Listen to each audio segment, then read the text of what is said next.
मंच पे मोदी जी ने एक वक्तव्य दे दिया भाषण के बीच में कि बेटी बचाओ बेटी पढ़ाओ को बेटी बचाओ बेटी पटाओ कर दिया। अच्छा।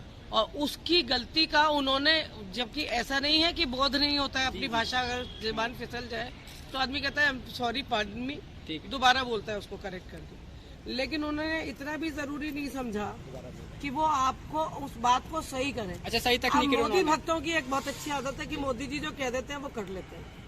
अब आप ये समझ, अधिकार दिया है अपने मत देने का अधिकार, जिसमें हर आदमी के वोट की गिनती बराबर होती है, चाहे हम कोई भी व्यक्ति हो, हमारे वोट की गिनती बराबर है।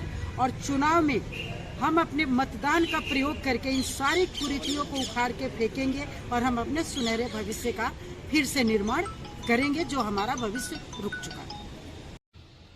मैं बात कर रहा हूँ आज यूपी विधानसभा चुनाव 2022 की, और आप जैसा कि देख रहे होंगे मेरे पीछे कुछ महिलाएं आ चुकी हैं दिल्ली कांग्रेस कमेटी से।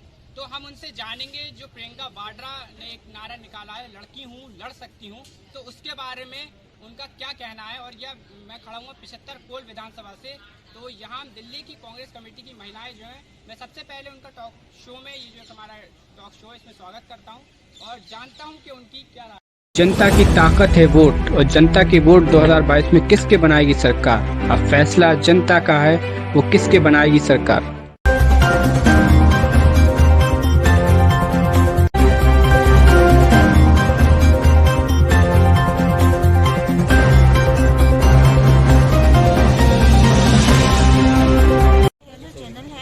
बहुत महिलाओं के लिए आवाज़ उठाता है और महिलाओं का लिए मान सम्मान के लिए, और आप इसको ज़्यादा से ज़्यादा शेयर करें और ज़्यादा से ज़्यादा इसको लाइक करें। अभी जो संवाद हुआ है महिलाओं से, मैं चाहती हूँ कि इस आवाज़ को, महिलाएं हैं जो कि मैं लड़की हूँ लड़ सकती हूँ, अपने हक के लिए महिला हमेशा लड़ती है, और जो हमने आज आवाज़ उठाई है, हम आपसे ये अनुरोध करते हैं कि इसको आगे तक पहुँचाया जाए। धन्यवाद। क्यों लड़ सकती हूँ, तो इस पर आपका क्या कहना। देखिए, मेरा नाम निकिता चतुर्वेदी है, दिल्ली प्रदेश महिला कांग्रेस से उपाध्यक्ष हूँ, और पोल विधानसभा 75 नंबर जो सीट है, यहाँ पे हम विवेक बंसल जी के प्रचार के लिए आए हुए हैं। हमें आने के बाद पता चला, जब हम लोगों के बीच जा रहे हैं तो बड़े fondly he is called Vicky भैया। तो विक्की भैया के लिए जब हम सीट उसके लिए वोट मांगने निकल रहे हैं, तो वहाँ एक चीज़ जो है, जब हम महिलाओं के बीच में जाते हैं और बच्चियों से स्पेशली बात करते हैं, युवाओं से, युवा लड़कियों से, युवतियों से जब हम बात कर रहे हैं, तो इस नारे का असर वहाँ पे बहुत है। और मैं आपको बता दूं कि ये बात जो है, ये सिर्फ यूपी की नहीं है। प्रियंका गांधी का जो ये नारा है, ये इस time all over India, Bharat की हर बेटी का जो है ना, ये नारा बन चुका है कि मैं लड़की हूँ लड़ सकती हूँ। इसमें एज कोई मैटर नहीं करती। I am 47 years of age, but मेरे लिए इस बात को होता क्या है कि आप एक वर्ग से जोड़ रहे हैं खुद को। एक ये महिला जो है ना, ये इसको आप जेंडर से हटा के नहीं, हमें एक जेंडर की तरह मत देखिए, हमें एक कम्युनिटी की तरह से देखिए, हमें एक समाज की तरह से देखिए कि महिलाएं किसी भी वर्ग, किसी भी कास्ट, क्रीड, किसी भी उससे आ सकती है दायरे से। अब मध्यम वर्ग, गरीब वर्ग, जैसा भी है, उच्च वर्ग के, आप इस सब से अलग हटते हुए एक जो चीज़ नारा लेके निकला है ना, उस नारे ने एक चीज़ बड़ी क्लियर की है, और वो नारा ये कहता है कि लड़की हूँ लड़ सकती हूँ। इस नारे के अंतर्गत जो आया है वो ये है कि हर प्रकार की नारी, हर समाज की नारी, उसका सिर्फ एक ध्येय है, माँ है तो, पत्नी है तो, बेटी है तो, हर उसका वो है कि पति पिता अच्छा कमाए, शिक्षा जो है सबको बराबर मिले, जो मैं करना चाहती हूँ मेरा भाई करना चाहता है वो सब करें, नौकरियों के, रोजगार के अवसर मिले, घर में खाने पीने की कमी ना हो, किसी के आगे हाथ ना फैलाना पड़े, एक अच्छी सेल्फ डिपेंडेंसी अकेले नहीं है। It's all about the structure of a society और स्ट्रक्चर ऑफ अ फैमिली, वहाँ जहाँ आप एक किसी और के ऊपर डिपेंडेंट नहीं है और आप इंडिपेंडेंटली होके वो कर रहे हैं। अधिकार वो बहुत बड़ी बात नहीं करती, पैट्रियार्की जिसे पितृसत्ता कहते हैं, मैं इस तरफ नहीं जाती कि पितृसत्तात्मक सोच है और ये सब चीज़ें, बिल्कुल नहीं। मैं इस चीज़ पे जाती हूँ कि जब कुछ देने की बात आती है तो आप ज़्यादातर, आपका जो माइंड है वो जाता एक अलग वर्ग की तरफ है, जबकि डिमांडिंग दूसरा वर्ग है। ठीक है, आप पुरुषों को देना चाहते हैं, लेकिन अगर आप महिलाओं को देंगे तो उसे बंटवारा करना आता है। एक माँ को एक रोटी के 4 हिस्से बच्चों को खिलाने और आराम से खिला देगी। पापा को देख लो कैसे खिलाएंगे, ये आपको पता चल जाएगा। तो इसलिए कहती हूँ कि ये नारा जो है पूरे हिंदुस्तान की नारियों का नारा है, और छोटी से छोटी बच्चियों तक आप कहीं भी चलेंगे, आप लगातार ये मैराथन और इस तरह की चीज़ों में जो देख रहे हैं ना जोश, वो इस नारे से आया है।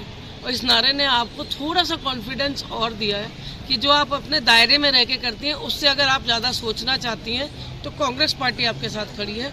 और प्रियंका गांधी वाड्रा का, गांधी परिवार का एक अलग ही नाम है। उन्होंने इस देश को बहुत कुछ दिया है, उन्होंने अपना परिवार भी दिया है इस देश को। तो वहाँ पे जो है उनकी जो सोच है, तो प्रियंका गांधी वाड्रा का जो ये सपना है, और प्रियंका जी ने जो वादा किया है उसे डिलीवर भी किया है। जिस तरह से सीटों का बंटवारा हो रहा है, टिकट का बंटवारा हो रहा है, बड़ी ईमानदारी से जो है टिकट बांटी जा रही है, और उन्हें दी जा रही है जो लोग राजनीति में पार्टिसिपेशन रख सकते हैं, लेकिन उन्हें कभी चांस नहीं मिले, कभी मौके नहीं मिले। आप कह सकते हैं पीड़ित वर्ग, वंचित वर्ग, शोषित वर्ग के भी ऐसे ऐसे लोगों को निकाल के दिया है कि शायद ही किसी और ने एक्सपेरिमेंट किया हो। तो जो जिस दुख तकलीफ से निकलता है उसे पता है इस दुख तकलीफ का तोड़ क्या है। तो ऐसे लोगों को सामने लाके जब प्रियंका जी ने खड़ा किया है, तो एक बहुत सुंदर नारा है, बहुत अच्छा नारा है। और मुझे उम्मीद है कि यूपी में संगठनात्मक तरीके से जो है बहुत अच्छा इंप्रेशन आएगा, और I am very much sure कि पार्टी की सीट्स भी अच्छी है। जी, नारे से मुझे एक बात और, अभी बीजेपी सरकार ने भी एक नारा दिया था। मैम, मेरा आपसे सवाल है कि बीजेपी सरकार ने एक नारा दिया था, बेटी बचाओ बेटी पढ़ाओ, तो उसके बारे में आपका क्या कहना है? देखिए, आपका सवाल बहुत अच्छा है। थोड़े दूर मैं दिल्ली प्रदेश महिला कांग्रेस से आई हूँ और नजफगढ़ जिले की डिस्ट्रिक्ट प्रेसिडेंट हूँ। आज मैं यूपी में कौल विधानसभा क्षेत्र में हूँ। मैं एक मुद्दे से हटकर आपसे सारे मुद्दे पर बात करना चाहती हूँ। मैं इलाके में घूमी हूँ, विवेक बंसल जी को लोग बहुत प्यार करते हैं। यूपी के राजनीतिक परिप्रेक्ष्य में अगर हम जाते हैं तो यहाँ क्षेत्रीय पार्टियाँ भी हैं, यहाँ कम्युनिटी वाइज काम करने वाले लोग भी हैं, रिलीजन वाइज काम करने वाले लोग भी हैं। लेकिन आज 5 साल में यूपी की जनता के दुख दर्द में, या यूँ कहे कि विपक्ष के रूप में अगर किसी ने काम किया है तो प्रियंका गांधी जी ने किया है। क्योंकि आज इलेक्शन के समय कई लोग निकल आए हैं कि हम सरकार बनाएंगे, हमें लोग सपोर्ट कर रहे हैं। नहीं, मोदी सरकार तो कहती है हमने महिलाओं को सम्मान दिया। आपकी बात पे मैं आ रही हूँ। तो वो 5 साल कहाँ थे? सिर्फ प्रियंका गांधी जी क्यों थी? मोदी सरकार की बात आप कर रहे हैं, मोदी सरकार कहाँ है? यूपी में आज इतने बलात्कार हुए, यूपी में इतनी दुर्घटनाएं हुई, यूपी में सारा क्षेत्र जो है हर जगह पीड़ित, दबे हुए, शोषित, वंचित, हर समुदाय के लोग आज डरे हुए हैं।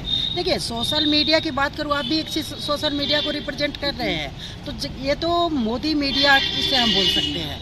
क्योंकि ये जो है सिर्फ इस तरह से बात को अगर कोई भी लाना रहता है, बेटी पढ़ाओ बेटी बचाओ लाना हो, या इनको कोई भी चीज़ लाना हो, तो इनके जो लोग हैं, जो मीडिया प्रचारक है, उनको 1 महीना पहले दे दी जाती है कि इसको किस तरह से समाज में पॉजिटिव रूप में ले जाना है। लेकिन वास्तव में है ये निगेटिव, जिस चीज़ को ये पहले ला रहे हैं।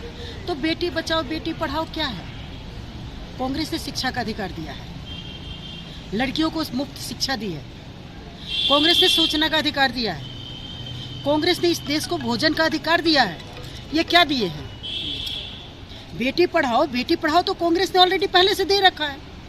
उनको किताब के पैसे मिलते हैं, उनको ड्रेस के पैसे मिलते हैं, उनको स्कूल के पैसे मिलते हैं, उनको बुक्स फ्री मिलती है और उनको एजुकेशन फ्री मिलती है। अगर कोई पैसा लेता हो तो बताओ।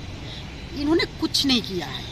अगर इलेक्शन होती है काम के मुद्दों पे, अगर जनता इनसे इनके 5 काम पूछ दे, तो मैं 100% दावे के साथ आपके इस मीडिया माध्यम से कहती हूँ कि ये मोदी के जितने भी प्रत्याशी हैं क्षेत्र में आना छोड़ देंगे, क्योंकि इनके पास काम नहीं है, ये झूठे हैं। हम कांग्रेसी हैं, हम कोई पार्टी के लोग नहीं हैं। कांग्रेस एक विचारधारा है, एक सोच है, और हम उस सोच वाले व्यक्ति हैं जो हम इंसानियत को प्यार करते हैं, भारतीयता को प्यार करते हैं। बीजेपी कोई पार्टी नहीं है, उसको कई संगठन समूह मिल करके उन्हें चलाते हैं। देखिए, मैं नाम किसी का नहीं लेना चाहती, कई संगठन और समूह मिल के चलाते हैं और जब वो जिता देते हैं तो वो कहते हैं कि हम इस पार्टी के हैं। लेकिन कांग्रेस एक पार्टी है जिन्होंने आज़ादी के पहले भी अपने लोगों को खोया है और आज़ादी के बाद भी खोया है, और फिर भी अपना 200% देकर के आज इस देश के सामने खड़े हैं।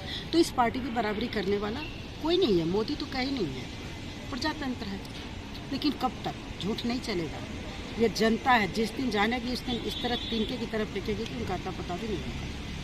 मतलब जनता अब जान गई है कि जो नारा था बेटी बचाओ बेटी पढ़ाओ वो कहीं ना कहीं नहीं, फ्लॉप वो हो तो चुका है। वो तो कांग्रेस का नारा है। बदल दिया ना वो नारा तो मोदी जी ने खुद बदल दिया। अभी सार्वजनिक मंच पे मोदी जी ने एक वक्तव्य दे दिया भाषण के बीच में कि बेटी बचाओ बेटी पढ़ाओ को बेटी बचाओ बेटी पटाओ कर दिया। अच्छा। और उसकी गलती का उन्होंने, जबकि ऐसा नहीं है कि बोध नहीं होता है, अपनी भाषा अगर जुबान फिसल जाए तो आदमी कहता है सॉरी पार्डन मी, दोबारा बोलता है उसको करेक्ट कर दो।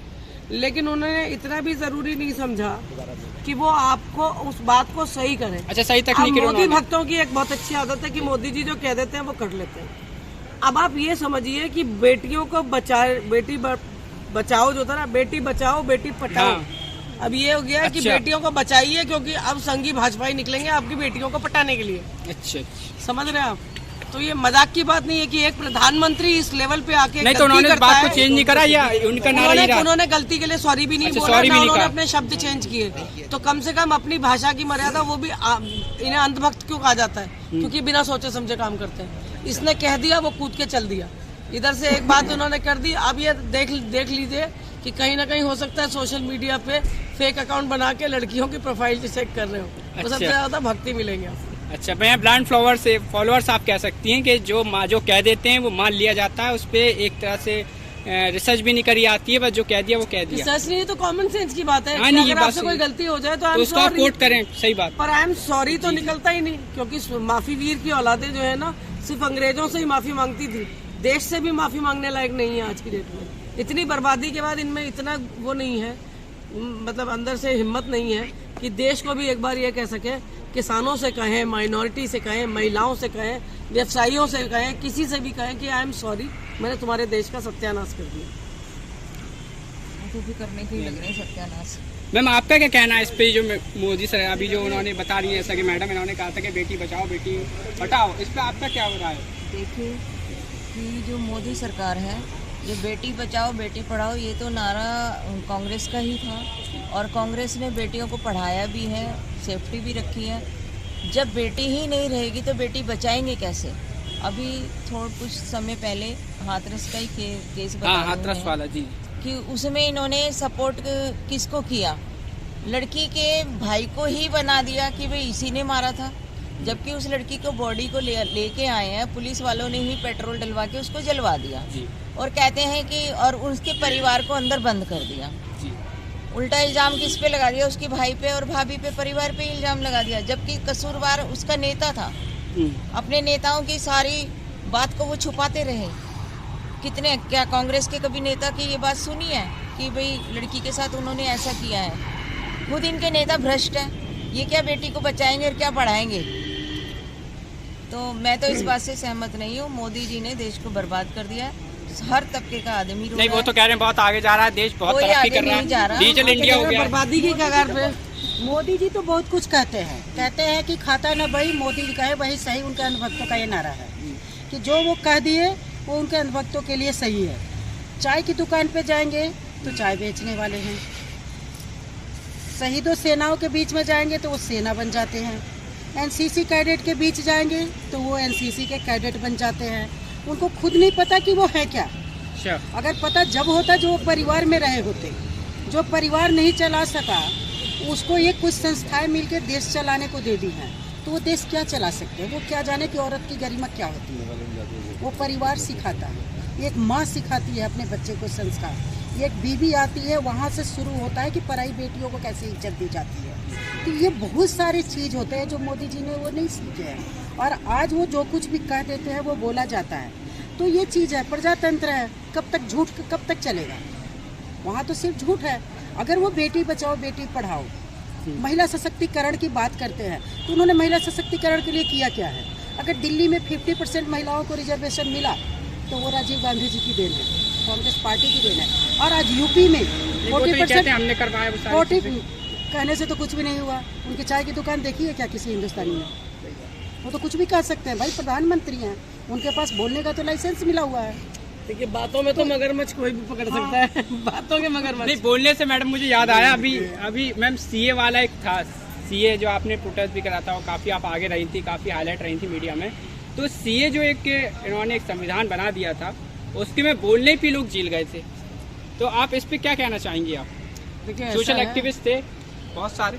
बात से सोशल एक्टिविस्ट की नहीं है, वो ऐसे प्लेटफॉर्म थे कि जिन्होंने कहीं भी नहीं बोला होगा वो भी वहाँ जाके अपनी बात रख के आए थे। आपने अगर आपको याद हो तो आपने एक चीज़ देखी होगी कि जब सीए एनआरसी आ रहा था तो उस टाइम पे ऐसा नहीं है कि सिर्फ जो है मुस्लिम कम्युनिटी सड़कों पे थी, ठीक है। आपने चाहे इंडिया गेट हो, मैंने अपनी ज़िंदगी में जितना भी एक्टिविज्म किया है जी, मैंने चाहे जितना भी जंतर मंतर इंडिया गेट देखा हो, लेकिन मैंने कभी भी लैम्बोर्गिनी और लैंड रोवर जैसी गाड़ियां किसी प्रोटेस्ट में नहीं देखी। सीए एनआरसी के अंदर ये सारी गाड़ियों से लोग क्रीम उतर के आ रही थी, जो दिल्ली की क्रीम थी जिसको कहना चाहिए, दिल्ली एनसीआर की क्रीम उतर के आई थी आपके साथ प्रोटेस्ट के लिए। इसी प्रोटेस्ट को जो सीए एनआरसी वाला जो 19 दिसंबर का कॉल था, 19 दिसंबर वाले कॉल पे हम खुद जो है 19 दिसंबर वाले पे लाल किले पे थे और जंतर मंतर की तरफ जो जनपथ की तरफ जो चल रहा था 19 दिसंबर को, दो जगह था, एक लाल किले पे था, एक जंतर मंतर पे था। तो लाल किले की तरफ जो थी वो पब्लिक आ रही थी और क्रीम ने ये सोचा था कि हम सारे कनॉटनेस जुटेंगे, जिसमें हम लोगों को पता है कि किस किस तरीके से, मेरे तो बहुत वीडियो वायरल भी है कि पुलिस ने आपको किस तरह से पकड़ के जो है अरेस्ट किया, किस तरह से धकेला, किस तरह से बसों के अंदर बंद किया। इवन वहाँ सो रहे बेचारे बस वाले जो उस कंपाउंड में, लाल किले के कंपाउंड में अंदर अपनी बसें लगा के सो रहे थे कि उनको रात को ड्यूटी पर निकलना है, जिनकी एक बार की एंट्री 1200 रुपये थी। अच्छा। वहाँ से भी पुलिस वालों ने उन्हें निकाल के लोगों को कि भाई हम इनको अरेस्ट करके डाल रहे हैं, इनको कहीं ना कहीं छोड़ के आओ। तो ऐसी हरकतें उस टाइम पुलिस ने की हैं। और एक चीज़ जो है मैं बताना भी चाहूँगी वो ये है कि उस दौरान से लेके आज तक आप छात्रों को देना चाहते हैं, छात्रों को आपकी बात समझ में नहीं आती। आप किसानों को देना चाहते हैं, किसानों को आपकी बात समझ में नहीं आती। किसानों से वापस आप महिलाओं को समझाना चाहते हैं, महिलाओं को आपकी बात समझ में नहीं आती। आप माइनॉरिटी से कहते हैं मैं तुम्हें ये देना चाहता हूँ, माइनॉरिटी को आपकी बात समझ में नहीं आती। असल में समझ में किसी को नहीं आता और समझ में इन्हें ही नहीं आता कि इन्हें करना क्या है। इन्हें सिर्फ लोगों को परेशान करना है, परेशान करना है। वो परेशान क्यों करना है? क्योंकि जब खाली हो जाएगा वो आदमी तो अपने लिए रोजगार मांगेगा, अपने लिए काम मांगेगा, ठीक है, अच्छी शिक्षा मांगेगा। बेटी बचाओ बेटी पढ़ाओ जो है, इस नारे को देने से पहले आदरणीय श्री नरेंद्र मोदी जी को ये सोच लेना चाहिए था कि बेटी तब भी पढ़ रही थी जब सरोजनी नायडू जो है आज़ादी का झंडा लेके चल रही थी। बेटी तब भी पढ़ रही थी जब इंदिरा गांधी विश्व में, अमेरिका ने आज तक अपनी एक भी महिला प्रधानमंत्री प्रेसिडेंट नहीं दी है, पर हिंदुस्तान जिसे पिछड़ा देश कहा जाता है, ये इंदिरा गांधी के रूप में महिला प्रधानमंत्री ले चुका था। हमारे पास प्रतिभा पाटिल जी जैसी राष्ट्रपति थी, ठीक है। उसके अलावा मीरा कुमार जी जो है सदन में लोकसभा की स्पीकर थी, नजमा हेपतुल्ला जी जो है राज्यसभा की स्पीकर थी। आपको बोलने के लिए कहाँ मंच नहीं मिले, महिलाओं को कहाँ पे आगे नहीं बढ़ाया गया। एक प्रधानमंत्री की गाड़ी हटाने के लिए जहां आज की डेट में आप एक ट्वीट कर दें, एक फेसबुक पे पोस्ट कर दें तो पुलिस आपको उठा के ले जाती है। प्रधानमंत्री की गाड़ी हिलाने के बाद किरण बेदी को सेलिब्रिटी बनाने वाली इंदिरा गांधी थी। आप भूल जाते हैं इन चीज़ों को कि जब कोई महिला बोल रही है, जब कोई महिला बात कर रही है तो उसको सुनने दे चाहिए, उसको कान देना चाहिए, जिसको कहना चाहिए। लेकिन आपके पास इतना मादा ही नहीं है कि आप लोगों को सुने। सीए में काफी महिलाएं भी अगर देखा जाए सोशल एक्टिविस्ट थी, उनको भी जेल में डाला गया है। देखिए जेल में डालना एक अलग बात है, आप भूलिएगा मत बिल्कुल भी कि ऐसा बटन दबाओ कि शाहीन बात तक करें। आप माँ बहन बेटियों के बारे में बात कर रहे हैं और आप देश के गृह मंत्री हैं, और ये वो गृह मंत्री है जिसके आने के बाद इस देश के ग्रह बदल गए। ये बात आप ध्यान रखिएगा। कोई अगर इतनी भद्दी बात किसी महिला के लिए कह दे कि ये खाने के लिए बैठी है, 500 रुपए के लिए बैठी है, बिरयानी के लिए बैठी है, ऐसी बातें जिस तरह से इन्होंने उड़ाई, अच्छा, और उसको जो है इन्हीं के समर्थकों ने हवा दी। गोलियां लहराते हुए जो लोग वहां पे पहुंचे हैं, जो वो बुर्का पहन के गुंजा कपूर पहुंची थी, या वो नीरज जो पहुंचा था वहाँ पे, दीपक जो पहुंचा था वहाँ पे, गोपाल जिसने रिवॉल्वर से गोली चलाई, ये सारे लोग जब प्रोटेस्टों में पहुंच रहे थे, असल में वो इसलिए पहुंच रहे थे कि वो ऐसी जगह थी जहाँ दादियाँ और नानियाँ सड़कों पे अपने बच्चों को, नाती पोतों को लेके भी बैठ गई थी। और क्यों बैठी थी? क्योंकि जब जामिया में आपने जब हिंसा की थी, जामिया में आप छात्रों को, लोगों के घरों तक अंदर घुस गए थे आप, और आप अंदर से लोगों के घरों से बच्चों को पकड़ के लाए थे। उस दिन बच्चों के साथ जो हुआ, मेरा बच्चा था या नहीं, इनका बच्चा था या नहीं, इनका बच्चा था या नहीं, किसी बात की परवाह ना करते हुए वहाँ पे महिलाएं इसलिए निकली कि आज किसी और का बच्चा जो जामिया में स्टूडेंट है, लेकिन कल मेरा बच्चा हो सकता है। शाहीन बाग का जो प्रोटेस्ट उठा, जो एक जिसको कहते हैं एक आंदोलन था, और जनता का और महिलाओं का, मुस्लिम महिलाओं का स्पेशली, इस तरह का कंट्रीब्यूशन समाज में किसी ने सोचा ही नहीं था। आप बस ये सोचते हैं मुस्लिम महिलाओं के बारे में कि इनको सिर्फ हिजाब में रखा जाता है, इन्हें सिर्फ बच्चा पैदा करने की मशीन समझा जाता है। उस सबसे परे वो जो 4 लड़कियां उस रिक्शे पे खड़े होकर जामिया में जब चिल्ला रही थी ना, तो सरकार की नींद तो उसी दिन उड़ गई थी। और उसी दिन इन्हें समझ में आ गया था कि हम कहाँ तक जो है गिरने वाले हैं और हमारी टांग खिंचाई कहाँ तक होगी। ये देश के गृह मंत्री के लिए एक और कमी है। दूसरी कमी उनकी ये रही कि उन्होंने इस आंदोलन को ना, वो इसको फिर बांटा। ठीक है, ध्रुवीकरण करने की कोशिश जरूर की गई कि तो ये यहाँ रह जाएंगे तो तुम्हारे बच्चे को ही हो जाएगा, ये वहाँ रह जाएंगे तो तुम्हारे बच्चों के साथ हो जाएगा। वो चीज़ कुछ नहीं हुई। CAA NRC के प्रोटेस्ट को जो लोगों ने जिया है, चाहे वो जामिया से हो, चाहे वो लाल किला से हो, चाहे वो करदमपुरी में हो, चाहे वो सीलमपुर में हो, चाहे वो ओखला में हो, कहीं भी हो रहा हो, चाहे वो कुरेजी प्रोटेस्ट ही क्यों ना रहा हो, हर जगह से लोगों ने सिर्फ एक संदेश दिया। अलग अलग मंचों से अलग अलग लोग बोलने पहुंचे, और वो इसलिए बोलने पहुंचे, अलग अलग कम्युनिटीज़ के लोग पहुंचे। छोटे छोटे बच्चों ने आज़ादी के नारे लगाए। और इस 26 जनवरी, इससे पिछली 26 जनवरी और उससे पिछली 26 जनवरी 2019 की जो 26 जनवरी आई थी, वो 20 की जी, वो कहाँ पे मनाई गई थी? शाहीन बाग में। लाख लोगों से ज़्यादा थे। पूरी रात वहाँ पे लोग जुटे थे और रात भर से लोग आते रहे। वहाँ झंडा बनाया गया, वहाँ इंडिया का नक्शा बनाया गया। वहाँ लोग इसलिए जुटे कि वो लाल किला राजपथ, जिसको आज खत्म करने की कोशिश की जा रही है, लोगों ने अपने राजपथ खुद बना लिए कि आप हमें नहीं आने देंगे, सेलिब्रिटी की जगह कोई बात नहीं, हमारा राजपथ हो। पिछली बार किसानों ने सड़कों पे 26 जनवरी मनाई, और इस बार आप फिर देख लीजिए। तो हर जगह जो है, हर बार कोई ना कोई डिफरेंट तरीके से निकल के इसको करेगा। और इसलिए करेगा क्योंकि आप देश की जो आत्मा है ना, जिसको हम यूनिटी इन डाइवर्सिटी कहते थे, आप उसे छेड़ रहे हैं। और जितना भी छेड़ेंगे, जितना भी कुरेदेंगे, दर्द जो है ना, वो देश को बहुत बुरा होने वाला है। तो इसलिए इस चीज़ को हम लोग इस चीज़ को मान के चले कि कोई भी सत्ता में हो, देश का एक संविधान है। उस संविधान पे लिखा है we the people of India, हम भारत के लोग।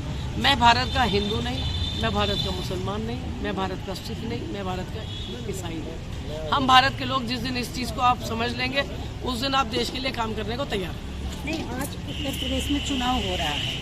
कितने लोग उत्तर प्रदेश के मुख्यमंत्री का नाम जानते हैं? क्या है मुख्यमंत्री जी का नाम? योगी आदित्यनाथ जी। अजय सिंह बिष्ट। मुख्यमंत्री जी का नाम ये है जी, और वो कहते हैं हम योगी हैं जी। तो झूठ के दम पे चुनाव लड़ते हैं। अगर योगी बनने के बाद उनको ये नाम मिला है तो योगी को कहाँ रहना चाहिए? संत महात्मा कहाँ रहते हैं? वनवास में रहते हैं, जो कि सारे स्मृतियों में लिखा गया है। वो धर्म ग्रंथ हमें बताते हैं। तो योगी जी भवन में रहते हैं। अगर उनको यहाँ के लोगों की रक्षा करने के लिए वो कहते हैं कि हमें राम जी ने भेजा है, तो उनको एक कुटिया में रहनी चाहिए थी। तो आज वो कहाँ रहते हैं? तो ये सारी चीज़ें झूठ के दम पे चलते हैं। क्या है, आज सरकार में ये हैं, इनके पास कितनी एमएलए एमपी का प्रतिशत महिलाओं का क्या है? महिला सशक्तिकरण की बात करते हैं तो वो प्रतिशत ये अपना दिखा सकते हैं कि ये कहाँ देते हैं। कितने संत महात्मा की वे बातें करते हैं, और कितने आज जेल में हैं, कितने जेल से बाहर हैं, ये भी ये देख सकते हैं। चलिए मैम, तो आज जो है यूपी के चुनाव में आज हम बैठे हैं, और यूपी के चुनाव के बारे में आपने बात किया, तो यूपी एक ऐसा प्रदेश है जहां से इन्होंने कई प्रधानमंत्री दिए हैं। और यहाँ जो है हिंदुस्तान की राजनीति बदलने का ताकत अगर ये यूपी रखता है तो रखता है। और इस प्रदेश का चुनाव उन्हें बता देगा कि आज वो निर्णय जो है, उनकी रातों की नींद उड़ा देगी, ये इस चुनाव से निष्कर्ष निकल अच्छा, कर आ आप जाएगा। ये बताइए, ये जो यहाँ की जनता है, अलीगढ़ से हम बात कर रहे हैं, 75 कुल विधानसभा, तो आप आएंगे दिल्ली से, तो आप क्या कहना चाहेंगी यहाँ की जनता को, यहाँ की महिलाओं को, कि एक तरह से सपोर्टिव कांग्रेस को सपोर्ट करें, तो आपका क्या एक वो है उस पे? देखिए, कांग्रेस जो है भारत की आत्मा है। भारत में सभी धर्म, सभी वर्ग, सभी समुदाय के लोग रहते हैं, विविधता में एकता, ये भारत की रीत है और कांग्रेस पार्टी की रीत है विविधता में एकता। कांग्रेस पार्टी ने देश को मजबूत बनाने के लिए बहुत सारे काम किए हैं। कांग्रेस पार्टी को अगर अपने देश को मजबूत बनाने के लिए कोई डिसीजन लेना पड़ता है, कोई मंत्रालय देनी पड़ती है, तो उन्हें ज़रूरत नहीं होता कि हम अपने MP MLA को दें, जिसका उदाहरण हमारे प्रधानमंत्री मनमोहन सिंह जी, डॉक्टर मनमोहन सिंह जी हैं अब। तो ये सारी चीज़ें जो है, यहाँ की जनता से हम यही अपील करना चाहेंगे कि आप झूठ में मत जाइए, किसी के बहकावे में मत जाइए। जो हमने पहले गलती की है यहाँ की जनता ने, जिसका हमें मिला है कि आज बेरोजगारी बढ़ी है, घटनाएं बढ़ी हैं, अपराध बढ़े हैं, उन सब पे लगाम लगाना है। तो भारत का जो ये प्रजातंत्र है, भारत का जो संविधान है, हमें एक बहुत बढ़िया अधिकार दिया है, अपने मत देने का अधिकार, जिसमें हर आदमी के वोट की गिनती बराबर होती है। चाहे हम कोई भी व्यक्ति हो, हमारे वोट की गिनती बराबर है और चुनाव में हम अपने मतदान का प्रयोग करके इन सारी कुरीतियों को उखाड़ के फेंकेंगे और हम अपने सुनहरे भविष्य का फिर से निर्माण करेंगे, जो हमारा भविष्य रुक चुका है। अभी जो संवाद हुआ है महिलाओं से, मैं चाहती हूँ कि इस आवाज़ को, महिलाएं हैं जो कि मैं लड़की हूँ, लड़ सकती हूँ अपने हक के लिए। महिला हमेशा लड़ती है और जो हमने आज आवाज़ उठाई है, हम आपसे ये अनुरोध करते हैं कि इसको आगे तक पहुँचाया जाए। धन्यवाद। जय हिंद।